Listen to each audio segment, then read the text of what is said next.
Hello and welcome to another Warhammer 40k Mordian Glory video, and today guys I am super excited because we will be doing a after action tournament report for the team's tournament that I went to this weekend. And I'm just going to say it straight away, I ran 365 infantry. That was my list and it was glorious. It was Mordian glorious. It was just brilliant, and I'm so excited to talk to you about this list and about the event because it was just a lot of fun, and it was just an experience running this amount of models. I've never done it before, and it was just, I've learned so much from this event, and I did respectably. I got a pretty good result overall, but watch to find out how I did in each game. And overall, I just had an absolutely fantastic event, and yeah, just insane. I'm so excited I almost don't know how to talk about it. So just to go through the format for this, for some people who may be new to this style of video that I do, what I do is I do an introduction and then do some thank yous. I sort of touch upon the list, but I'll just do a light list review in this video. I have already done a full in-depth 30-minute list breakdown talking about my tactics, my thoughts before going to the event, and all that kind of stuff, exactly why I picked each unit and Warlord traits and recs and all that kind of stuff. I've already done a video on that, and there'll be a link to that video at the end of this one, so feel free to skip ahead and take a look at that and then come back here, or if you're not bothered about the fine detail, just stick around and I'll do a light touch on the list here. We then do what I call lay of the land, where we go through the structure of the event, how competitive was the event, and what the terrain was like, because terrain is a huge factor in 9th edition. And we do all that in sort of the first 10-15 minutes, and then we get straight into game 1 all the way through to game 5, breakdown of what happened in each game, and then we do a summary and lessons learned and end results.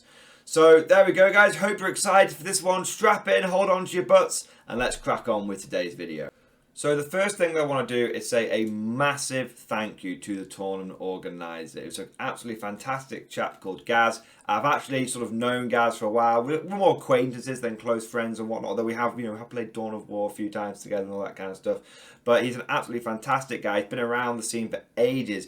He used to be one of the best players that I knew in 6th and 7th edition. He absolutely smashed it left, right and centre, but he took a little break when 8th edition came out.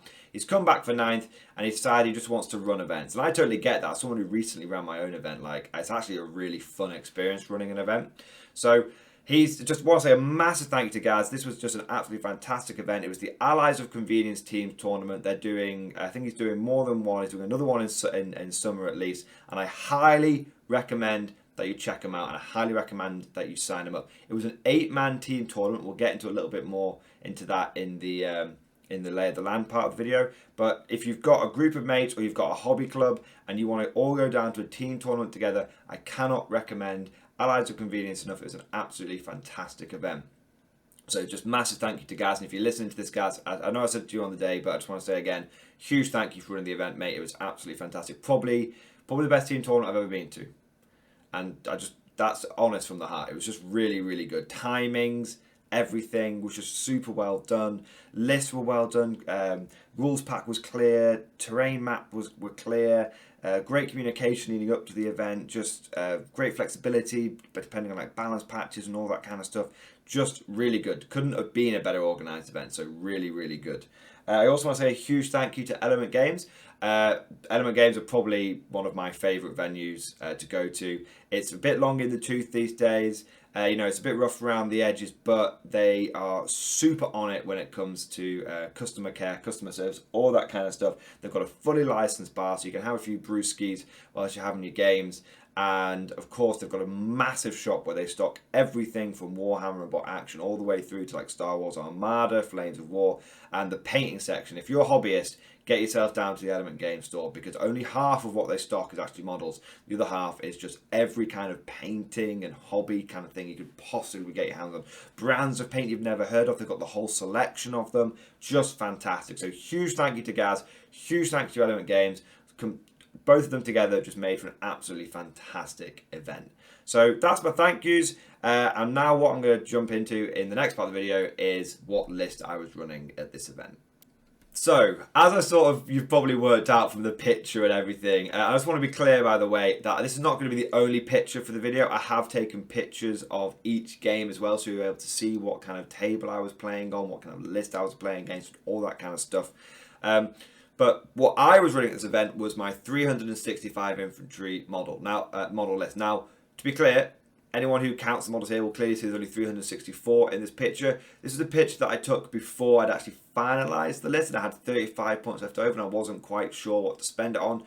In addition to what I'll talk about now, in addition to what you can see on this picture, there was an additional platoon commander that I upgraded to a power fist just because I literally had 10 points left over and had nothing I could spend it on. And the model that ran the power fist is my original officer, one of the oldest models I have in my army. So I thought, he's got to come along for this. Lieutenant Dan's got to come along for this. So going back into the list, it's pretty simple. It's 2 battalions. It's 12 squads of conscripts, all 30-man squads. That's 360 infantry, and both battalions have been fully upgraded to white shields. I know there's some debate that people will have saying, can you use white shields more than once? It was as far as I'm aware, you are absolutely allowed to use white shields more than once. I've never come across a tournament organizer in any tournament, both ones that I've been to and ones that I've observed, where other people have run white shields where you can't use it more than once. It's a pre-game stratagem, guys.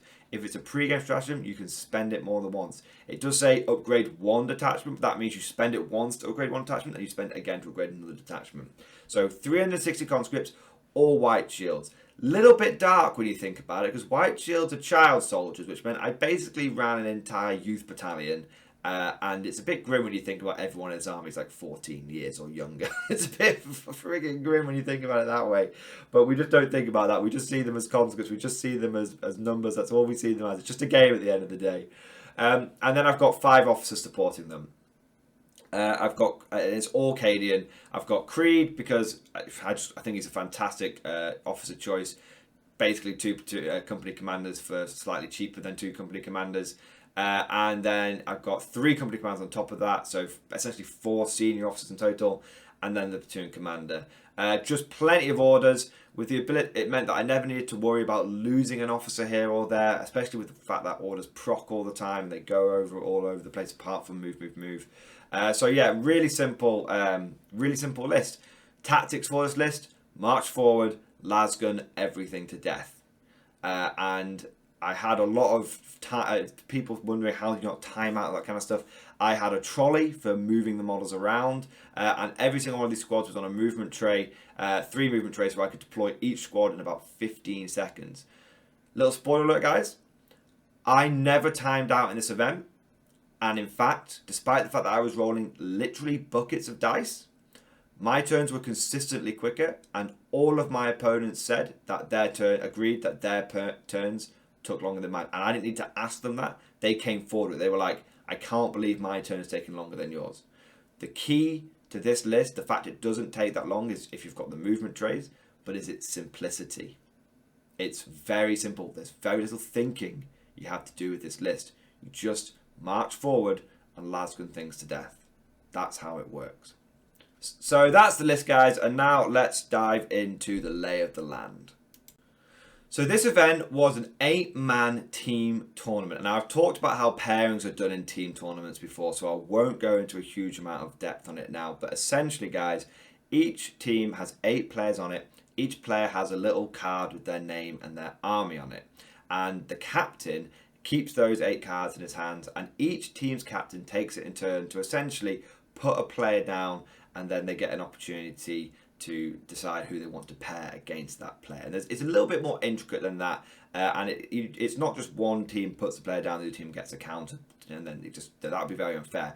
Each team gets an opportunity to place a card down, and the other team then gets an opportunity to try and counter that card. It's a little bit more to it than that, but that's the simplest way of describing it. So you don't know necessarily what you're going to be facing at all, but there is a way, especially if you do some sort of pre-game homework and you review the lists and whatnot, there are ways of trying to help make sure you get a favourable matchup.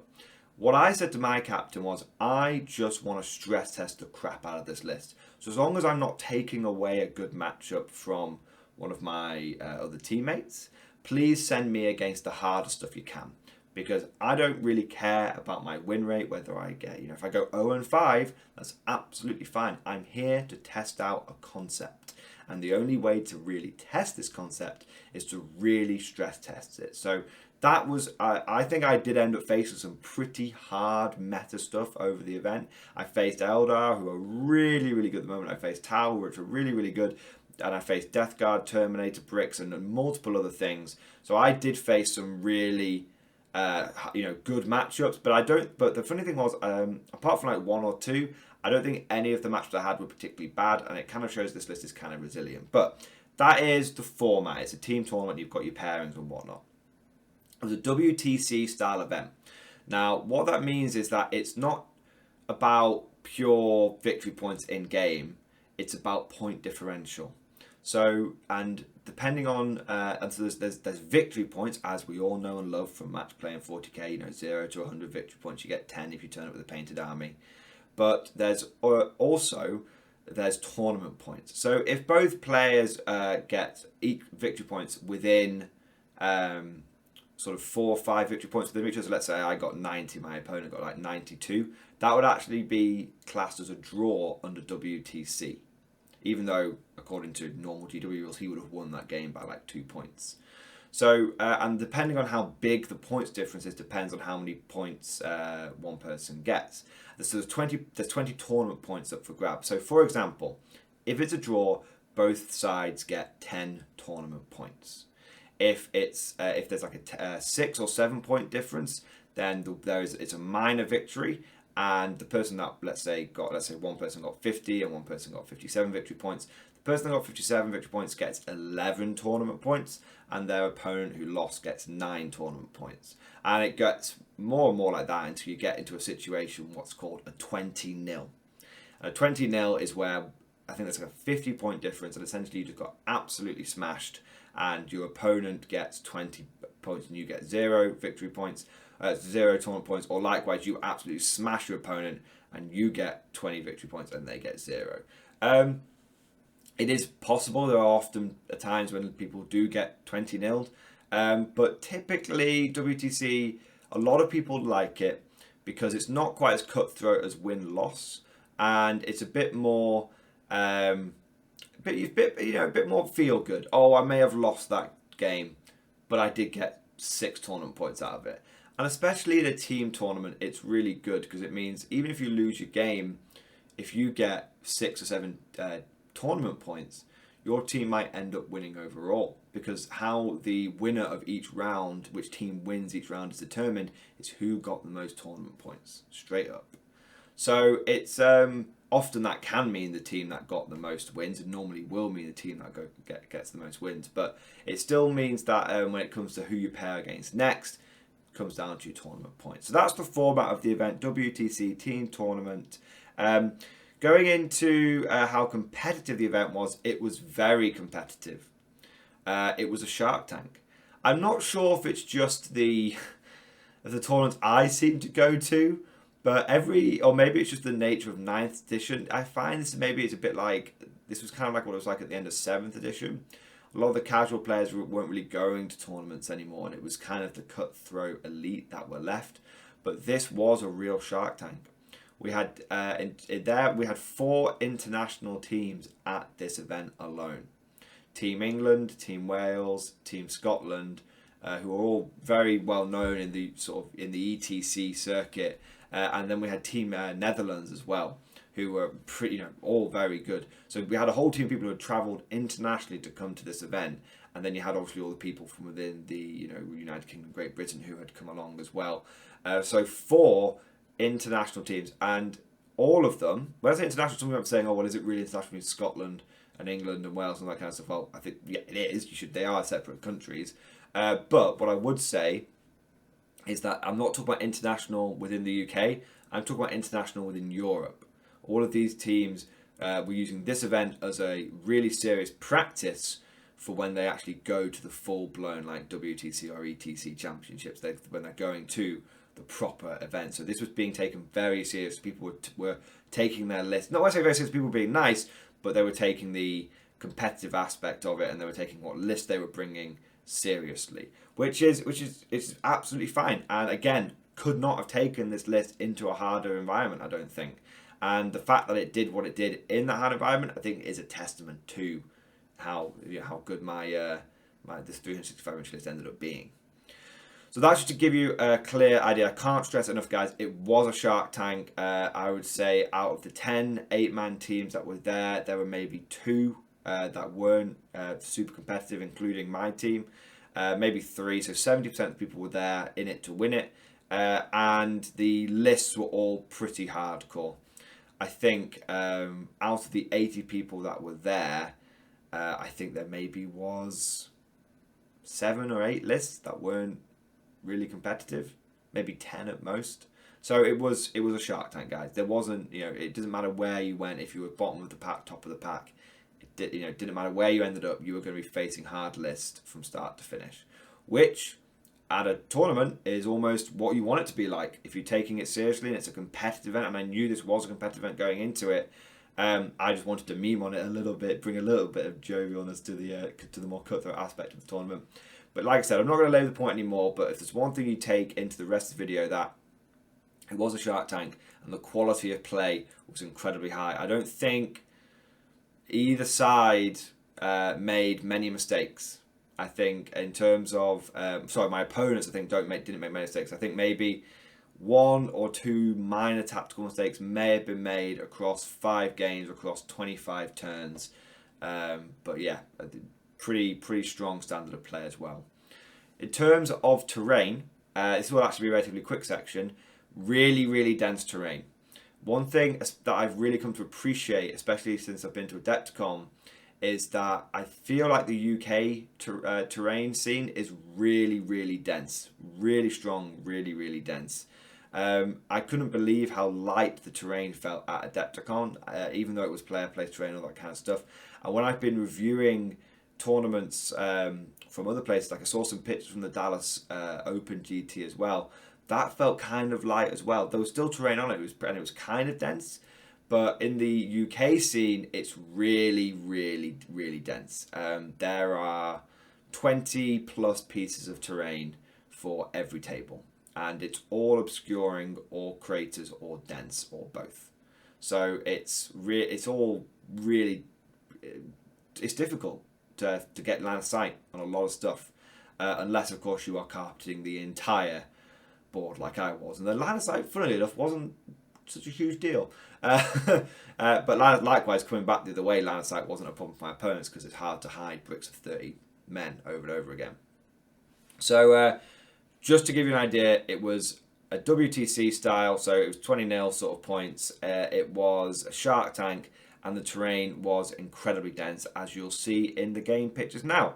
So that was the lay of the land, and what we'll do is we'll dive straight into the game 1 now.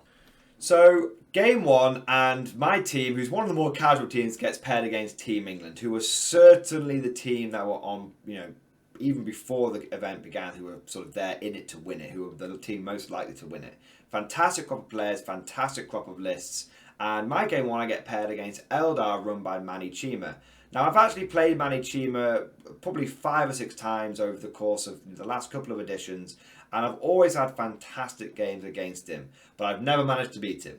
And he has his own channel called Glasshammer Gaming, and I highly recommend that you check it out. And he's actually a really nice guy in real life. He's just a genuinely fantastic bloke to play against. Really happy, really bubbly. I would say we're not like best friends or anything like that, but we're friendly associates. It's been a group of us going out for a meal. I've been there and I've been able to chat to him, and he knows me and I know him and all that kind of stuff. So I was actually really happy when I got to face off against Manny, because he's just a really nice guy on the tabletop, and he really knows the stuff. Every game he'll smash you, but you'll learn loads from it. He's not condescending or anything like that. He's just a really nice guy. You just learn from it because you can see, wow, this is a different level of 40k.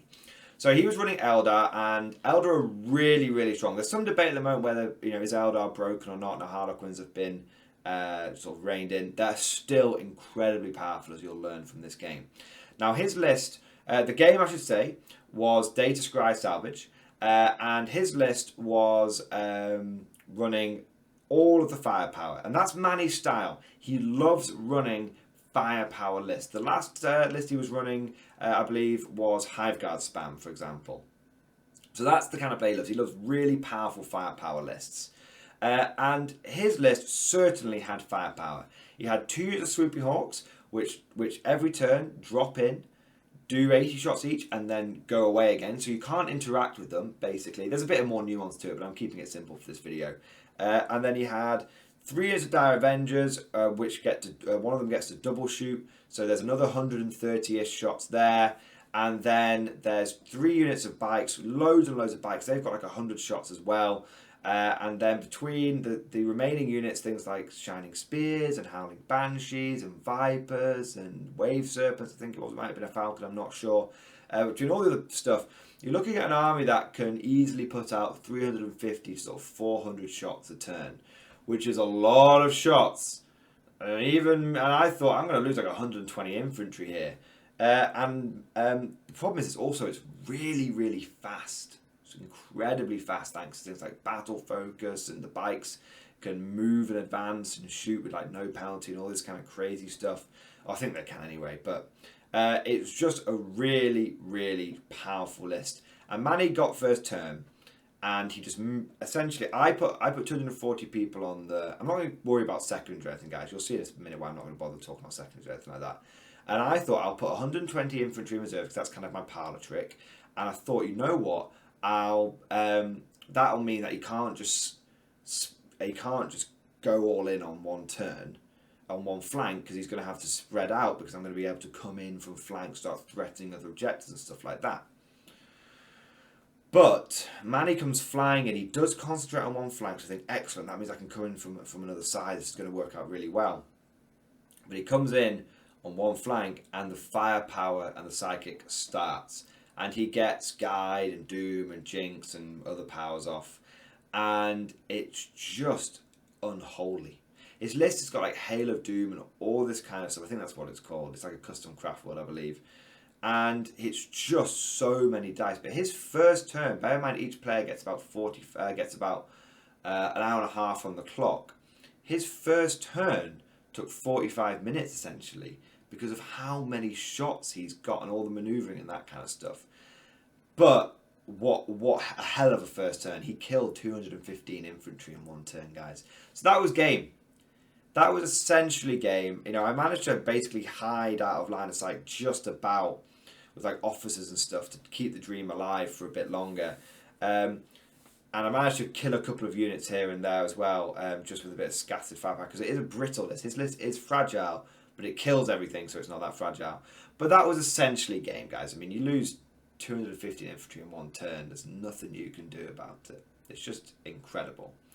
And, you know, you don't really get any saves against it either. You do against something like the Lasgars, so you don't really get any saves against it.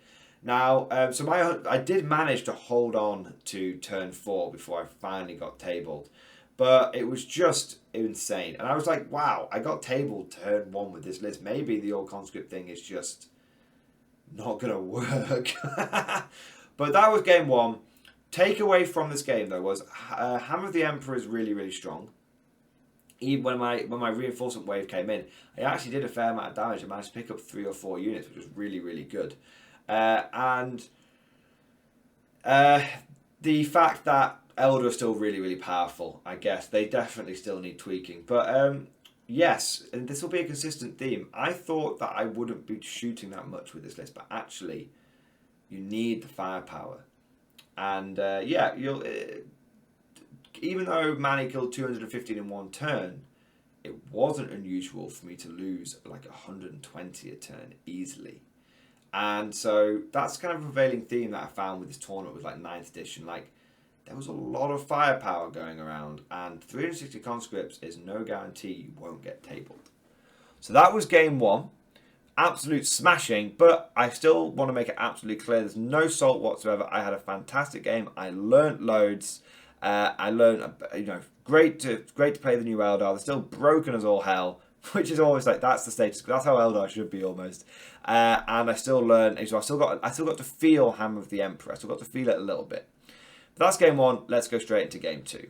So after the crazy game 1, I was a bit like, I was worried. I was like, holy crap, is this like list actually terrible? is it just not going to work? But I went into game 2 and I faced Death Guard. And this is another really tough matchup for me. The mission, by the way, was secure missing artifacts. I can't remember what second. My opponent took no prisoners, and he took a couple of other secondaries as well. I can't remember exactly what they were.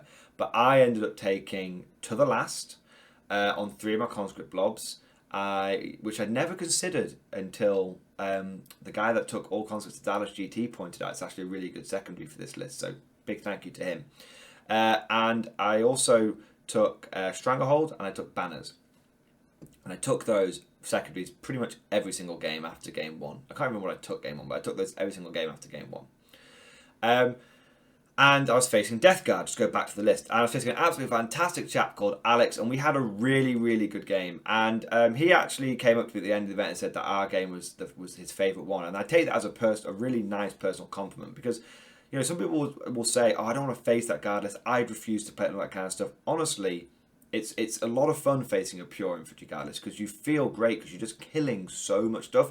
Even if you feel like the game's slipping away from you, you still get a huge sense of satisfaction from just massacring waves upon waves of guardsmen. And I've heard that told, you know, that's been told to me 100 times at least. And so Alex was running Death Guard, and his list was basically 20 Terminators, 20 Plague Marines. And the whole army was essentially on a 2-up save the whole time. Even if I was using things like shock troops to try and get an AP -1 on my lasguns, it didn't matter because of Armour of Contempt. And you might say, well, Plague Marines don't get a 2+ save Morning Glory. But I told you, the boards were really, really terrain heavy, which meant that essentially they were always in cover, which meant they were always on a 2-up save. And I've got no way of ignoring that. So it was a really tough matchup, because one of the ways you can deal with 2-up saves, you can just smash them away with like AP, or one of the other ways, in theory, you can make them fail 2-up saves by making them roll so many dice that you overwhelm it. I am not a fan of that, because often 40k is a game of luck, and often opponents will just make 2-up saves and they'll just keep making them and making them and making them. Those ones just will not appear. But in this game, I did fortunately manage to overwhelm the 2-up saves. And it was an absolutely fantastic game. It was literally the immovable object meets the unstoppable force.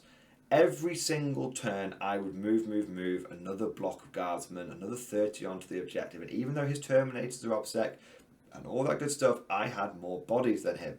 So every single turn, I got Stranglehold. I set up 2 banners at the beginning of the game, because it's a 5-objective game. And then I didn't get onto any other objectives, but I got 10 banner points as well. And my To the Last stayed off the board for the first turn of the game, but then I had so many guardsmen in his face, I realised, but I needed the firepower because of the 2+ save. I couldn't have kept them off for another turn, so I actually ended up bringing one of my To the Last squads in turn 2, because I needed a bit of extra firepower, because he had, you know, his Death Shrouds had come in, and I needed to clear those Death Shrouds. Otherwise, they can kill a squad of conscripts. Each squad of Death Shrouds can clear a squad of conscripts on their own. So I actually ended up bringing one of my squads To the Last in. A bit risky, but I managed to form a wall so he couldn't get to them, deploy them so that he couldn't see them with his bolters, and they actually were able to do a good counter-attack. And then turn 3, I brought my other units To the Last conscripts in and was able to use their firepower as well. It was only 60 shots per squad, because I was doing it from like long range, but it was still an extra 120 shots, and that really, really helped. Interestingly, pretty much the whole game I was firing over dense, which meant that I was hitting on 6s the whole time. But if I hit on a 6, it auto wounds. So my shooting phases were incredibly quick, despite the fact that I was rolling 100, often rolling 100, because the Death Guard want to get close and I wanted to get close. Despite the fact that I was often rolling 120 shots from multiple squads, I was just picking out, 15 to 20 hits, and that was it. And then it was on to my opponent's saves. So it was a really, really good game. And like I said, it's a very simple one to describe. He marched forward, he brought reserves, he brought his Death Shroud in, turn 2. One of them failed a charge, one of them made a charge and picked up 30 conscripts. I then counter-attacked and managed to pick up all of the Death Shroud, and I just ignored the Blight Lords that were in the middle. I whittled the Blight Lords down essentially over all 5 turns and killed about 2 a turn every turn for 5 turns. And then I managed to pick up all the Plague Marines apart from one squad that was holding its backfield objective. And so at the end of the game, guys, I actually killed about 20 Terminators and about 15 of the Plague Marines, about maybe 10 to 15 of the Plague Marines. And it was just a really, really good game. And both sides scored really, really highly, though. So the end, it was like WTC points. The end score was like, I got 95, my opponent got 80-something. So it was only like a 12-8 victory to me. But I only dropped 5 points because I maxed out primary. I maxed out all my secondary apart from 5 banner points. So I really, really enjoyed this game because it showed that the conscript army could perform. It could face into a potentially really horrible matchup, and it could just overwhelm those 2-up saves. So it was I really enjoyed the game too, and it was a really cinematic game, and it was just waves and waves of conscripts battering themselves against just waves, not waves of Death Guard, but one big brick of Death Guard. Have to say, guys, feedback if you are facing Death Guard, those mother flippers are tough again. They're really, really tough. Every Death Guard player that I saw there was running a minimum of 20 Terminators, running a minimum of them. So that's the new Death Guard meta. You're not going to see Plague Burst Crawlers stuff anymore. You're going to see everyone that I saw. No one's running really Pox Walkers or stuff anymore either. It was Plague Marines and Terminators, and that's actually a really cool thing to see from Death Guard. So it's thematic, it's cinematic, and it's powerful. So just a little lesson learned from there. So that was game 2. Got a win under my belt, a nice convincing win, and I was starting to get my mojo back a little bit after a bit of, I mean, I wasn't salty, but I started to feel the list a little bit more, especially after that initial game.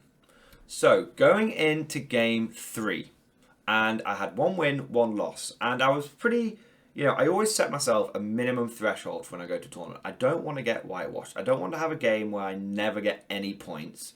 I'm talking like victory points, whatever, not including paid score, obviously. But that's at the absolute minimum. But I never want to go to a tournament where I lose like every single game. It's just a personal thing. And so I kind of had that win under my belt now. And so I was kind of happy at this point to just start stress testing the list. I mean, I already was stress testing it, but I didn't really mind what happened now. If I could get another victory and go 2 and 3, I'd be happy with that. But like I said, the lists were strong that were there, and the players that were there were strong as well. So I go into my game 3, and I'm facing Tau, and I'm facing Crisis Suit spam. Not pure Crisis Suit spam. My opponent had 2 squads of them, not 3. But then he did have breachers in Devilfish, and he had stealth suits, and he had broadsides, and he had a commander with all burst cannons, and he had a really, really strong list. Whilst he didn't have the 3 squads of Crisis, I actually really liked his list. I thought it had a few more tools in the toolbox, but it still had an incredible amount of firepower, and every single one of his Crisis teams had like burst cannons and plasma. And like I think it was like double plasma and burst cannon on like every single one, or had like some psychic iron blasters on some other. Each squad of Crisis were putting out I think about 40 shots in total. So powerful, volume and powerful. You had a commander that was flying around, and the commander had like 2 custom burst cannons as well. And so that commander was putting out like 20 shots on his own. And then you had the stealth suits who have all got burst cannons. You've got the breachers. You've got the 2 squads of fire warriors. You've got the broadsides with their smart missiles. You had pathfinders. So he had volume. He had good volume of fire. And he knew what he was doing with his list. Really sound player. And the mission was tear down their icons. So my opponent obviously took no prisoners. He took he went Cayune rather than Montca. Again, not seen someone take Cayune, but he really leveraged it very well. And he took this. I think it must have been the Cayune specific secondary, where I think he has to control 3 objectives, and like the middle one, it was something like that. And he also took like Engage as well. I think it was Engage on all fronts.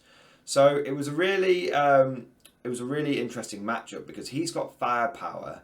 But a lot of his firepower is quite close range firepower. Burst cannons aren't super long range.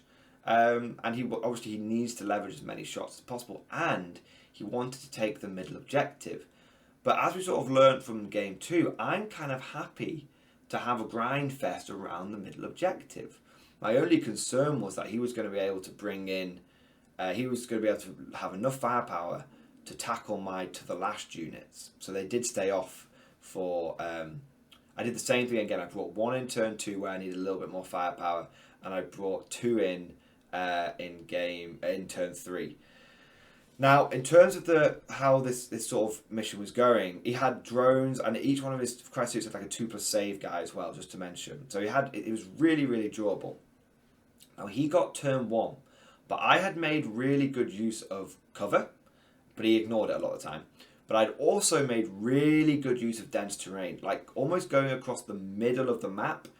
There was just dense terrain, and where there wasn't dense terrain, there's obscuring terrain. So both sides were kind of shooting over this dense terrain. But again, I don't mind shooting over dense terrain. I'm only really looking for 6s anyway. Any 5s that I get are going to be wounding his crisis teams on 5s again anyway. So the likelihood of them actually getting a wound is negligible. Most of the damage that I'm doing in pretty much every single game is just coming from the Hammer of the Emperor guys.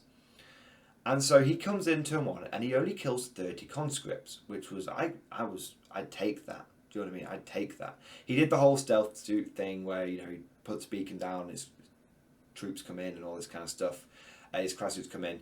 But because of the dense terrain and everything, he only killed about 30 conscripts. Because he was having to use marker lights to just essentially, you know, maybe it was like 40 conscripts, but essentially put his ballistic skill back up to passable. I then counterattack, and it's really interesting because in my turn 1, I just kill like all the drones. Every drone he has, I just pick up all the drones. He comes back turn 2, and he picks up a lot more conscripts that time. That turn he picks up like 90, because like 120 across his first 2 turns. But now I'm marching into range. Now I'm pretty much on rapid fire range with nearly everyone. And so I'm getting, there's like half rapid fire range, half aren't. So I'm getting about 90 squads on average. 90 shots on average per squad, some 120, some 60. But it's about 90 shots on average. And now I'm able to take advantage of Hammer of Shock Troops, because he's not got Armour of Contempt. So I essentially turn 2, pick up 1 unit of crisis suits, and then and that's like a huge chunk of his firepower gone. And then turn 2, I turn 3, I lose maybe only 60 conscripts. So then in my turn kill his other unit of crisis suits, and then it's like, wow, okay, so turn 3 he's lost both crisis suits. That's nearly all his firepower gone. Bear in mind, I've picked up a few breachers and fire warriors and stuff here and there as well. So that's massive. His main way to get back in the game is Shadow Sun and his commander and his stealth suits. That's his main way to get back into the game. And he managed to push me back for 1 last turn. But then my turn 4, I basically pick up all that. And so that's basically game at that point. We can obviously continue to turn 5, but at that point I'm swarming the objective. He's starting to lose secondary. He's struggling to, I think it was Nakman he took, not engaged, sorry. And so he's struggling. He can't get any more Nakman. He's only got like 8 points on Nakman. And so he's lost Vespid. He's just lost everything, because essentially what he's got left at the end of the game is 2 squads of fire warriors and the broadsides. That's basically what's left. And if there's a few scattered, I think Shadow Summons maybe around like a wound or 2 as well. But I've just killed everything else, and I've still got left 120, 150 conscripts, roughly. Now, obviously, 90 of those are my, to the last, so I don't really want to risk them, but they're still firing 60 shots a turn every turn. And the rest and then I've still got 2 other blocks after that as well. 1 full strength, 2 full strength blocks. So yeah, I had about 150 guys left, plus scattered remnant units. So it was a really good game, and I was really surprised I actually managed to pull it off. I thought it was going to be like game 1 versus the Eldar, but it wasn't. I was able to make much better. Game 1 there was almost no dense terrain. Game 3 there was dense terrain. I was able to really leverage it, and I was able to make use of armor of Hammer of the Emperor plus Shock Troops, which was a really, really potent combo. So that was the end of Game 3. End of day 1, I ended up going 2-1. And if you think about it as like, okay, if that had been an RTT, if that had been a 1 day, that's like a 60% win rate. That's actually really, really good. And so I was really, really happy with my day 1 performance in the end. I'd faced 3 strong armies. I know some people say Death Guard aren't that strong, but they are for my list because of them all being on 2-up saves. So really happy with day 1 performance, but now it was time to go into day 2, game 4 and game 5. So day 2 comes along straight into game 4, and it's a guard versus guard, and it was against a friend of mine called Ash, and he is actually a guard player at heart, but he's also a competitive player. So he likes to run armies that are going to win, but guard were always like his first love. And with Hammer of the Emperor and stuff and whatnot, he's finally getting the chance to bring them out again after, you know, not being able to use them for a couple of years. And it was a really interesting sort of clash of 2 different camps of the guard, you know, the way the guard community is thinking right now. Because he went down the artillery and infantry squad route, and also I'd gone down the mass conscript route. Now his list had about 8 infantry squads, a couple of squads of scions, and then also 2 manticores, 2 basilisk, a wyvern, thud guns and mortars. And his relic had been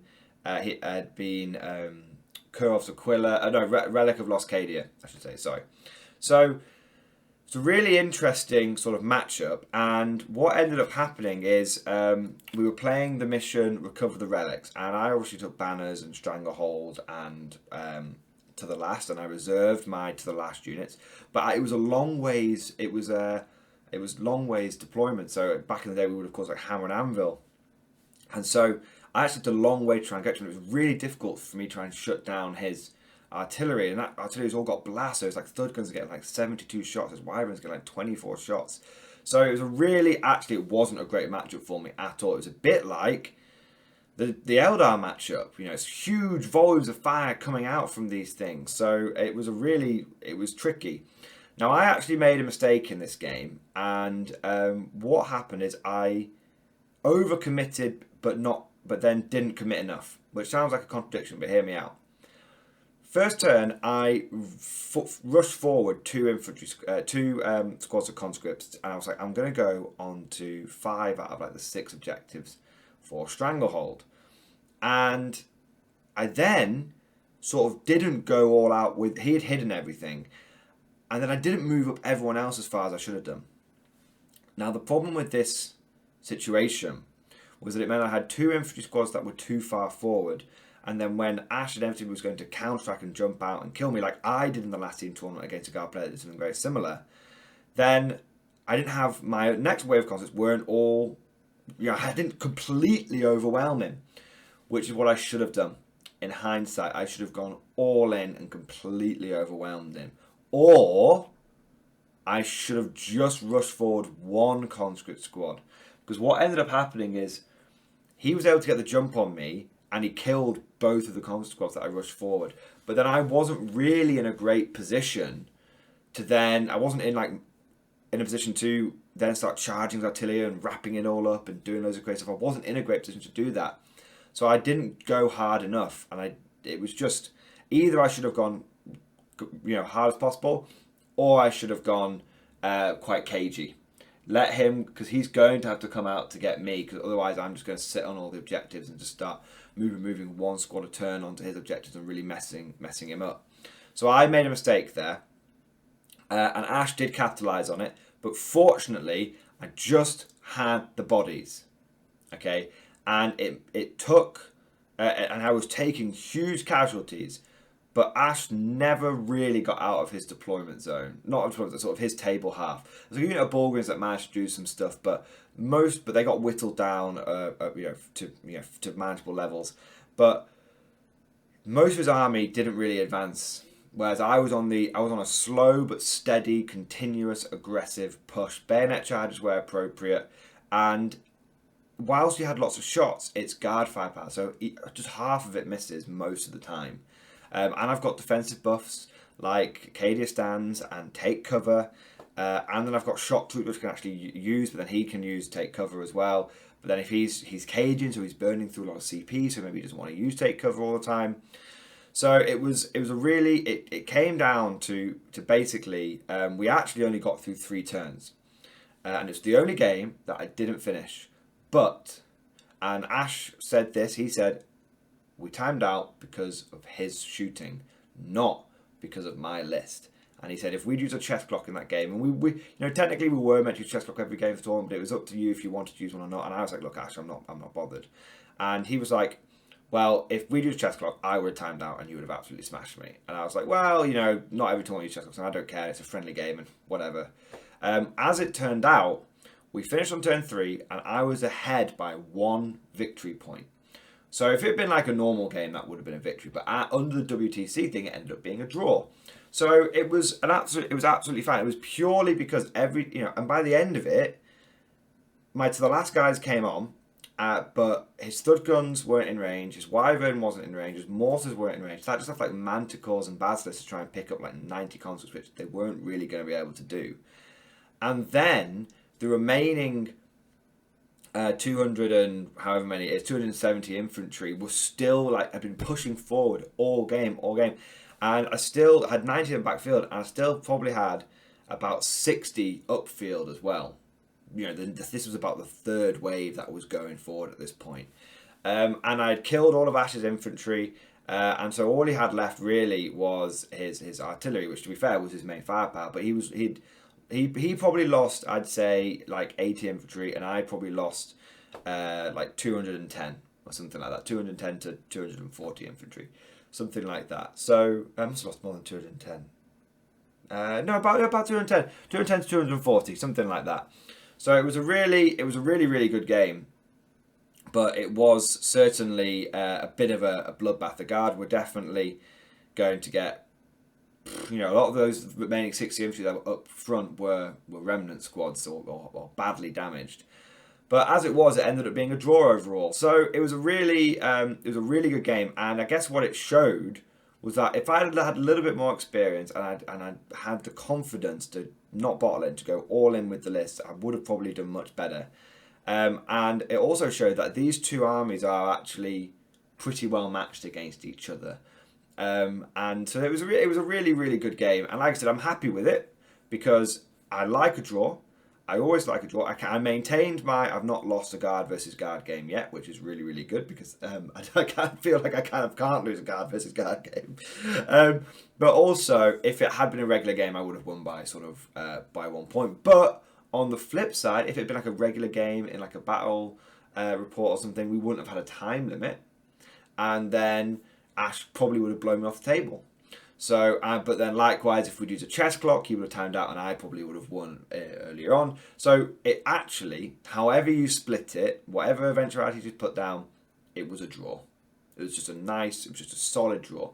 And that's cool because what that meant was the pressure was kind of like off, because I've been quite successful at maintaining a positive win rate with my Guard. And I do have a certain sense of pride. And even though I am doing experimentation, I am playtesting lists and armies and whatnot, as long as I get sort of 1 win under my belt, that's fine. That's my minimum expectation. But I also want to do well. I want to. I am a competitive player at heart, even if I'm using Guard. So now the pressure was off because I had 2 wins and a draw, which meant whatever happens in my last game, I'll still have like a 50% win rate, which is really that's good. That's my personal sort of goal. I like to try and get at least 50% win rate, and that's what I'd achieved, which meant that I could go into game 5 and not worry so much about it. So that was game number 4. Loads of great lessons learned there. Finally got, Guard Bureau match is fantastic to be able to report back on and give the feedback. So at the Guard community, you can basically go with one or the other. they're equally as good against each other. So there you go. So now game 5.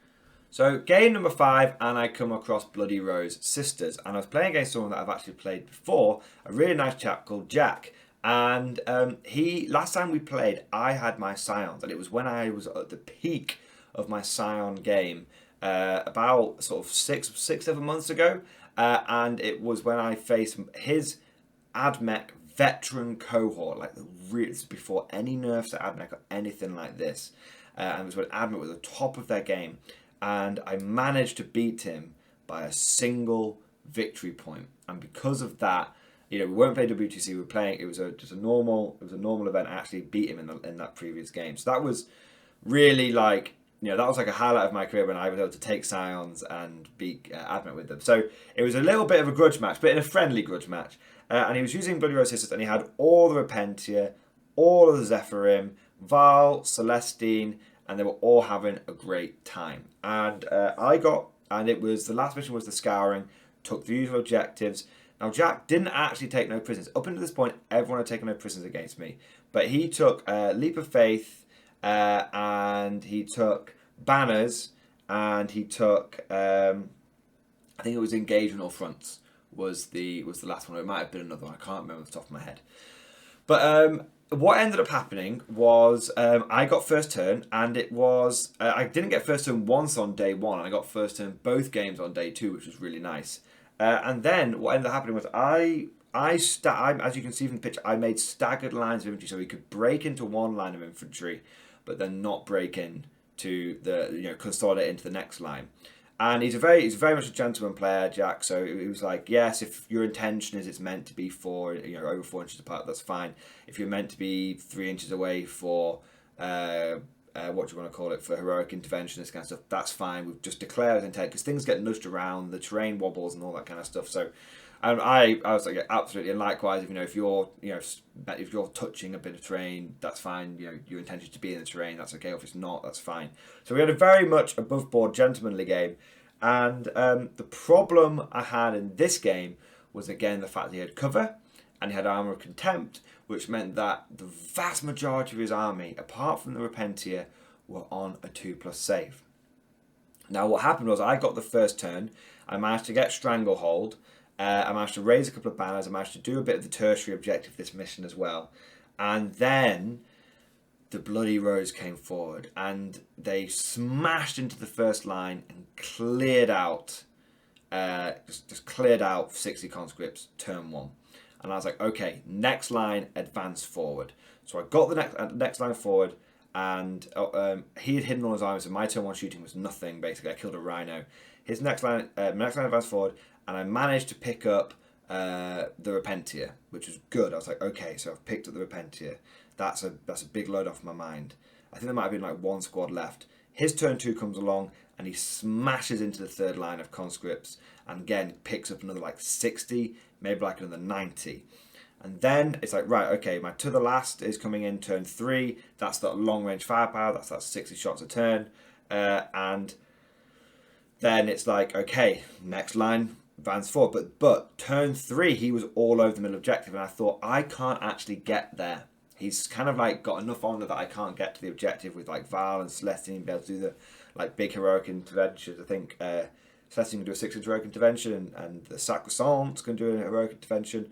So it was really tough. So I thought, right, I'll sacrifice Stranglehold for a turn, and I will go for as much damage as possible.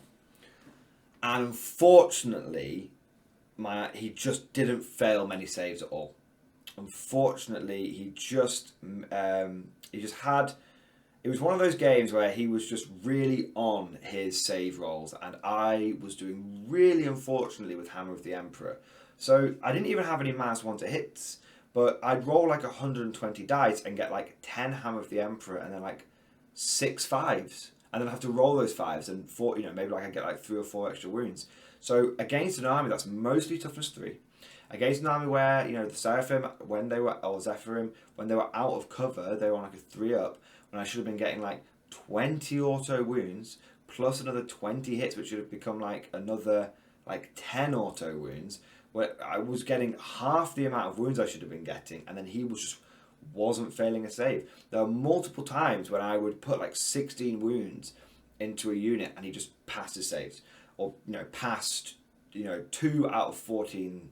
Past 14 out of 16 3-up saves. It was just one of those games where he just rolled his saves really, really well. But also when he was on a 2-up most of the time as well. So it was just really, it was just one of those games. I actually was really happy that it happened, which sounds crazy because, spoiler alert, guys, I ended up losing because it was going to be maybe like a draw, and then I couldn't bring down Celestine. She just wouldn't fail any saves. And she unfortunately basically managed to get through to one of my to the last units and single-handedly just picked it up, because every time that I would try and fall back, she can heroic intervene 6 inches. So I can't ever get away from her. So it was really, really unfortunate. And so what ended up happening was I lost one of my to the last units, and I thought I was going to get Stranglehold again, but one of his sister's units counted as double obsec, which meant I didn't get Stranglehold. And so the problem was that I lost those 8 points.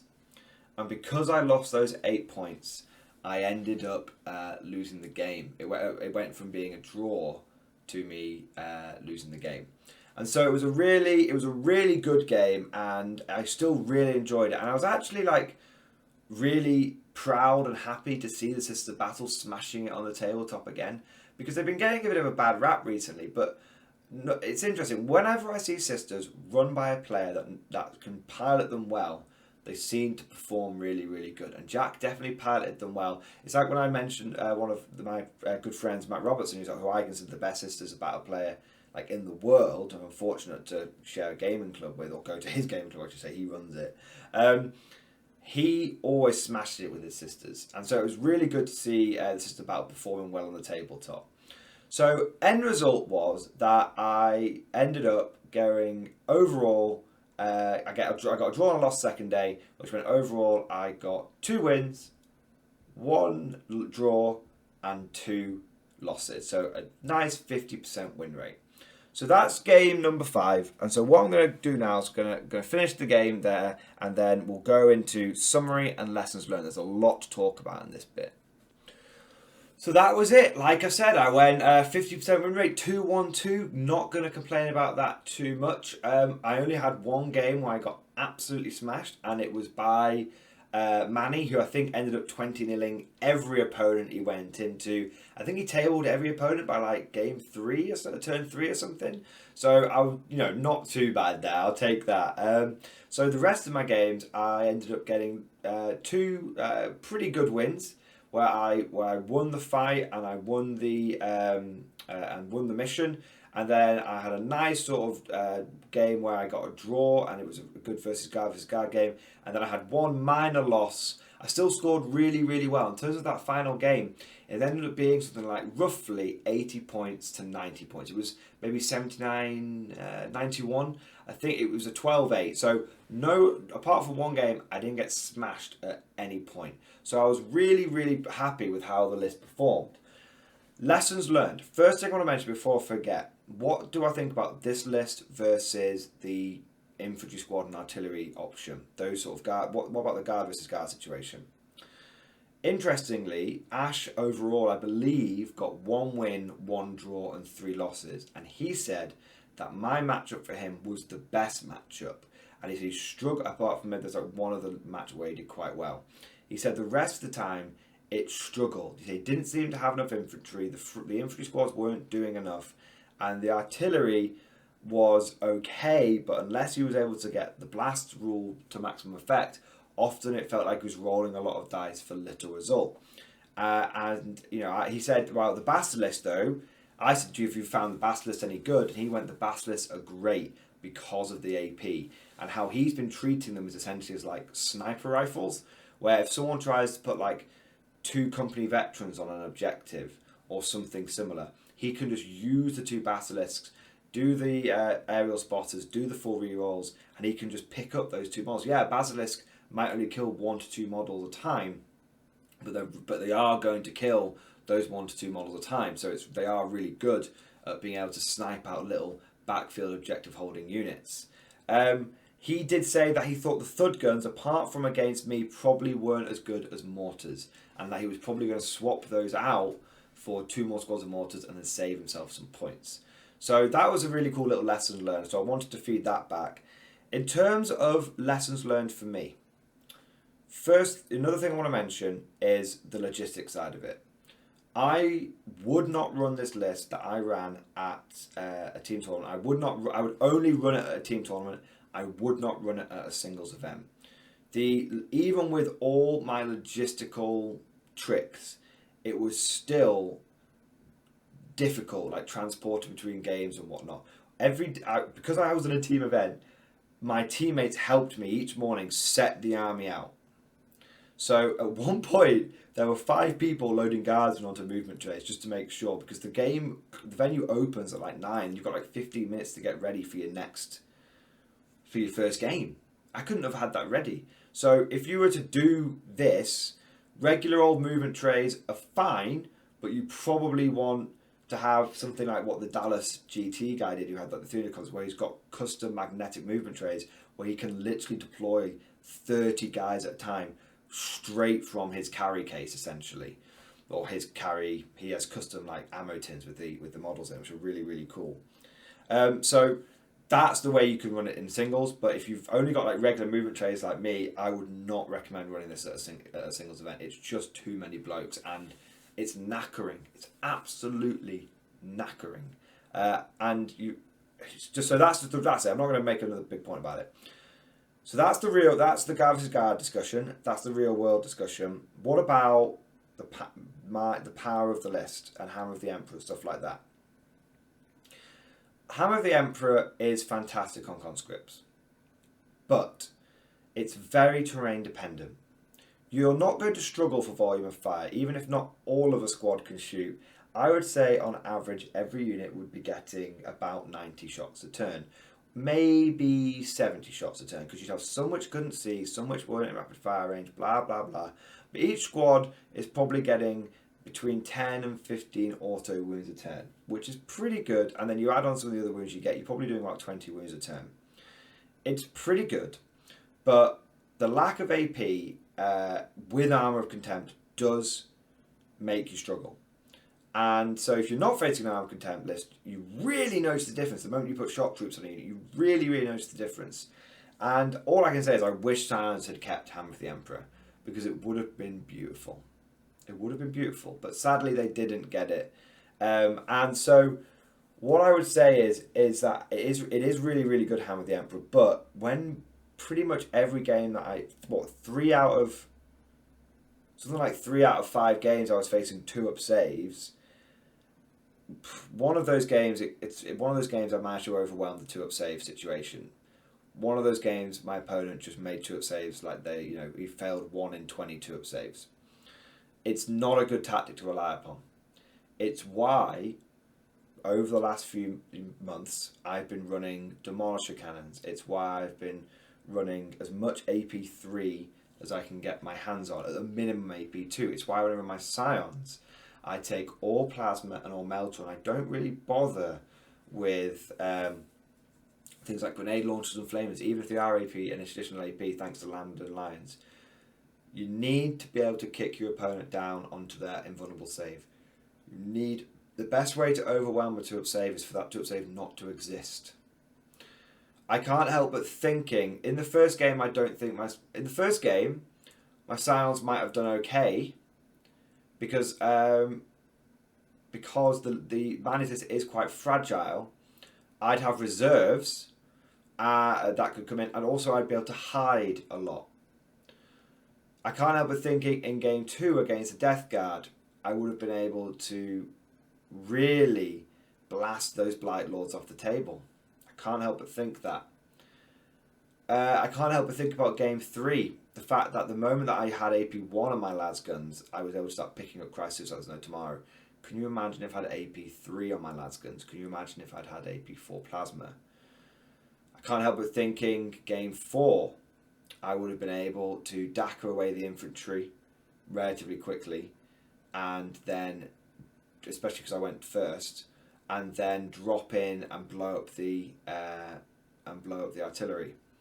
I can't help but think in game 5 I could have played it more cagey and kited those sisters, torn them to shreds, and then taken and swoop all around them. I can't help but thinking Scions are still really, really powerful, even without Hammer of the Emperor. It's just something. It's just because I was against 2-up saves a lot this tournament, because of the amount of cover. That's just some thoughts. Final sort of thing I want to say. Lessons learned with this army. I went into it expecting to have to give up shooting phases in order and to be just moving around and going on to objectives and just being like, I've got so many bodies you can't kill me. That is not true. Most of the time, I was forced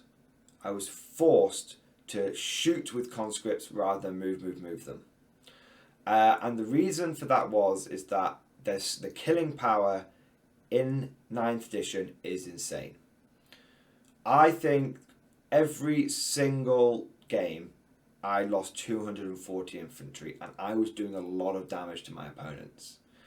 At least 240 infantry. Most games ended up with me having my to the last people left and, about 30 other infantry scattered about. Most games ended up like that. So it was, if I had just been like moving on to objectives, I am confident that I actually would have been tabled many games. Many games. That's the level of firepower we're at now. The Death Guard, if I'd just been moving, those Blight Lords were able to kill a block or two of conscripts a turn by themselves. The Death Shrouds would have been able to kill a block, 2 or 3 blocks of conscripts a turn by themselves, or the majority of them. Taken them to below operational effectiveness.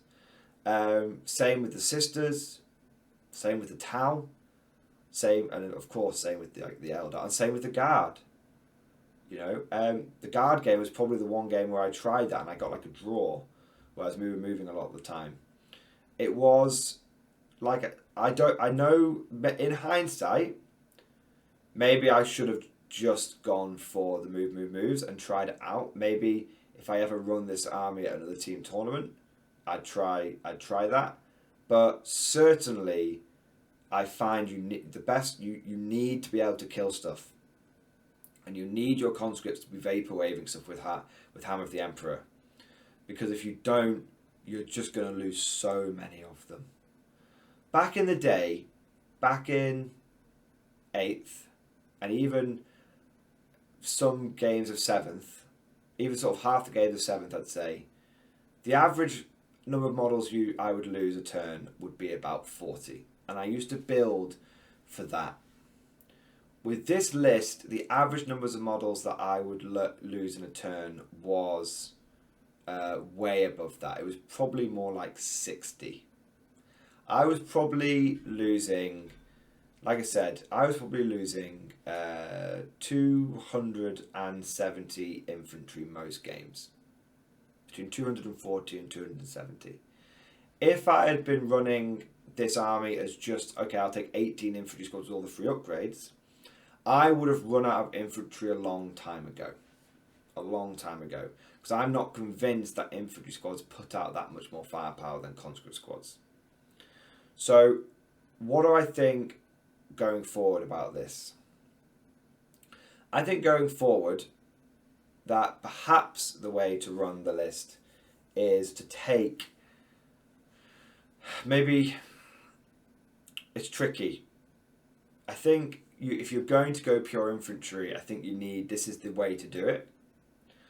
I think, however, potentially going down the route that the Dallas GT Guard player did, where he ran 300 infantry but then ran some mortars and ran some scion, stuff like that, I think that's potentially a way to go.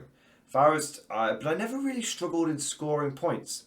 Every single game I scored 80 plus points apart from like the first game basically, and the 4th game, but we timed out. But I was on track to score about 80 points. I think I scored 60 points by the end of turn 3. So this didn't struggle in getting any points. To the Last is fantastic. To the Last is really, really good in this. But the problem with it is that it means you have 90 less infantry that you're willing to throw into the meat grinder. So, if I was to do this again, I would actually consider dropping 3 units of conscripts, but having all of my conscripts going forward all the time and not worrying about to the last.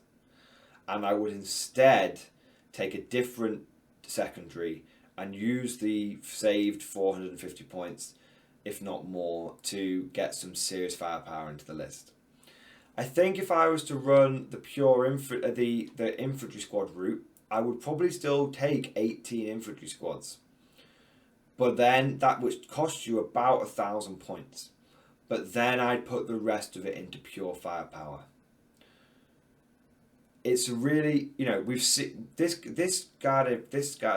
conscript list is equal to any other guard list. It's equal to my tank list. It's equal to my probably equal to the artillery infantry squad list. It's probably it'd be interesting to see how it does against my Scion list with all those Dagger primes. That would be interesting, but even then, it's probably equal to that because the Scions wouldn't get deep strike or do anything that they wanted to do. But even then, I think the Scions might have it on this list. So I think this is a good list. I think it's at least a viable list. I think it is incredibly dependent on meta, though. And I don't necessarily mean what's the top army. I mean the difference between like international metas. So looking at tables which have less terrain. If I'd taken this list to like Adepticon, for example, I think it would have done better. Because there was hardly any terrain at Adepticon. Not terrain that gave you extra saves. There was terrain that was like -1 to hit, I don't care about. And there was lands that blocking terrain, I don't care about. But I'm not getting a cover save most of the time anyway. And I can imagine this list on Adepticon would have vaporwaved stuff left, right, centre. So on American terrain, I think this list is top tier. And I can really understand and I totally congratulate the Dallas GT guy. I apologise, his name is totally gone out of my head. But if you're listening to this video, I 100% applaud you. And I can totally and utterly understand how it went 6-2 and smashed everything with Tyranids. Absolutely, and I wish I had had that terrain. In the UK scene though, you've got to basically assume that everyone's on a 2-up save. Because most people are running power armor or its equivalent, and or Terminators, and most people are, and there's so much cover you can't avoid it. And so it is tricky at that point. It is tricky. That's it. I will end the video there. I had an absolutely fantastic time and I really, really enjoyed running the 360 contest. I can't wait for I got some mojo back from my 40k as well. I'm looking forward to the next tournament where I'm going to run the infantry and artillery route. I'm going to try that out, 3 squads of mortars, manticores, basilisks. I've got all the models, I don't need to mess around with it. And then take like 18 infantry squads. And I'm going to see how it goes. So really looking forward to playing my guard again at tournaments. Hammer of the Emperor is really, really powerful. But yeah, that's it. Icing on the cake is I actually got to win most sporting, which is really, really, like, I've never won most sporting before. I consider it to be like one of the best, the trophy you want to get. So and I've never I've never got it before. So I'm really, really happy. So I've now, I've not got many trophies in my trophy cabinet, but I've got 2 second places, a most sporting, and I've got a best in faction now. So I'm quite happy with that. That's my modicum of little medals that I've racked up over many seasons of campaigning. But I was just really, really excited to I got a little like a little dice. It's like a dice tray and dice carrier, and one like a KR one. It's really cool. Got a little trophy for it. And got a little certificate for it, and yeah, it was just really, really good. So that really made the event. And so I'm really excited now to basically go into some more 40k. I think I'm still going to play Bolt Action as my casual game, but I think I'm going to play 40k as my competitive game. So thank you for watching, and of course I want to say a huge thank you to the channel Patreon supporters. It is thanks to the patrons that I was able to go to this event. It's thanks to the patrons I was able to afford all the movement trays and the battle trolley and all that kind of stuff. So I want to say a huge thank you to them. And if you're interested in becoming a Patreon supporter and you want to support me running more crazy, wacky lists and stuff like that, Tank Company next, all that kind of stuff, go down to the link below in the description and consider heading on over to the Patreon page, because this channel really does live and die on the whole Patreon support. Thank you for watching. Of course, massive thank you to all my teammates for all the assistance that they gave over the course of the weekend. I hope you guys enjoyed today's video, and of course, I'll see you guys next time.